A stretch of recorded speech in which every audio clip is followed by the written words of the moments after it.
शिव पंचायत में गुड़, चावल, लाल फूल और लाल मिर्ची के 11 दाने पानी के कलश में तांबे के लोटे में लेकर हाथ को ऊंचा कर नेत्र, नासिका, वक्षस्थल के सम्मुख में जो सूर्य नारायण को अर्घ देता है, जल चढ़ाता है, पर जो सूर्य को अर्घ रविवार के दिन दे देता है, अगले रविवार तक पैसे की आवक आना प्रारंभ हो जाती है।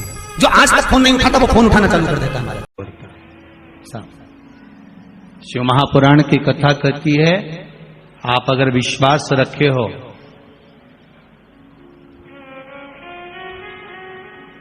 सफेद आंकड़े की जड़,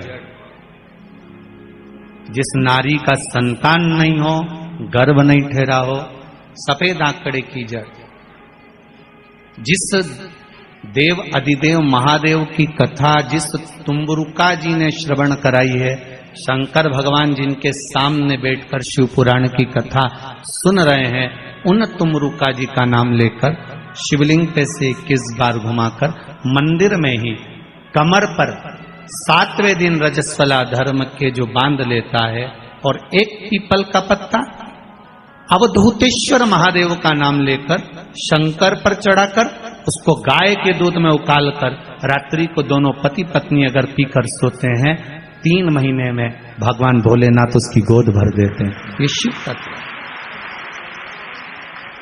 शंकर देता जरूर है।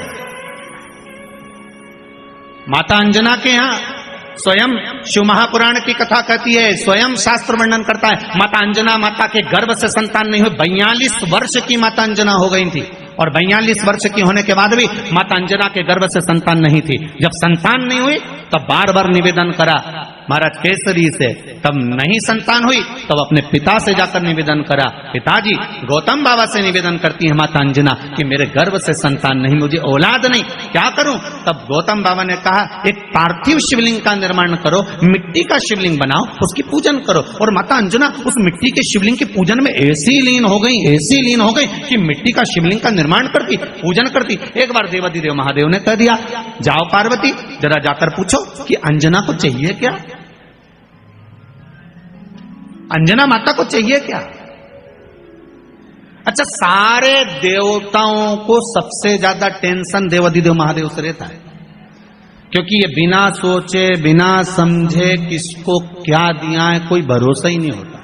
एक बार तो ब्रह्मा जी ने खुद ने कह दिया, साहब हमको तो इस्तीफा दे दो, हमको नौकरी करना ही नहीं बैकुंठ में बिल्कुल भी। तो भगवान विष्णु ने पूछा हुआ क्या? बस प्रभु, राजा श्वेत की अंतिम समय, प्राण छूटने का दिन, उसको यमराज लेने के लिए गए और देवाधिदेव महादेव वहां खड़े हो गए और क्या कहे, लेके मत चले जाना, उसकी अंतिम सांस, और क्या कहे लेके मत जाना। और मेरा बेटा जब लाने लगा तो उसके प्राणों को हर लिया, यमराज ही मर गया।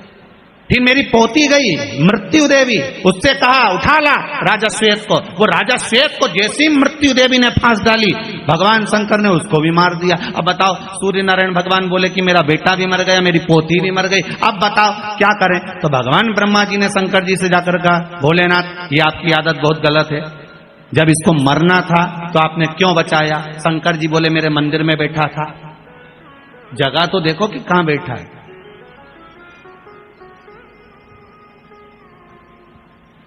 ब्रह्मा जी ने भगवान विष्णु से कहा हमको ये काम नहीं करना, आप तो हमारा इस्तीफा स्वीकार करो। भगवान विष्णु ने शंकर जी से कहा, भोलेनाथ जी अब इनके बेटे को, सूर्य नारायण के पुत्र को और पोती को जीवित करो। शंकर भगवान करे एक शर्त पर जीवित करूंगा, जहां मेरा भजन हो रहा हो, जहां मेरी कथा हो रही हो, अगर कोई महामृत्युंजय मंत्र का जाप कर रहा हो, श्री शिवाय नमस्तुभ्यम जप रहा हो, शंकर का पंचाक्षर मंत्र नमः शिवाय जप रहा हो, शंकर जी कहते हैं उस समय पर मृत्यु उसको ना घेरे। तो इतने में सूर्य नारायण भगवान कहते हैं शपथ लेता हूं, संकल्प लेता हूं, जहां आपका नाम होगा, अगर पृथ्वी पर कोई मरने का भी समय आ गया तो पहले आपसे पूछा जाएगा उठा ले, तुम बोलोगे तो बात दूसरी है। शंकर जी बोले हम बताएंगे तो उठाना, हम बोल दें अगर ये शंकर जी का नाम जप रही है और पड़ोसन नी जप रही है तो हम इशारा कर देंगे बाजू वाली को उठा ले।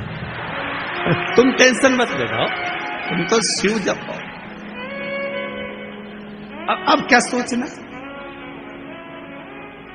अब सोचो क्या, इसलिए शिव का धीमा बजाओ भोलानाथ डमरू।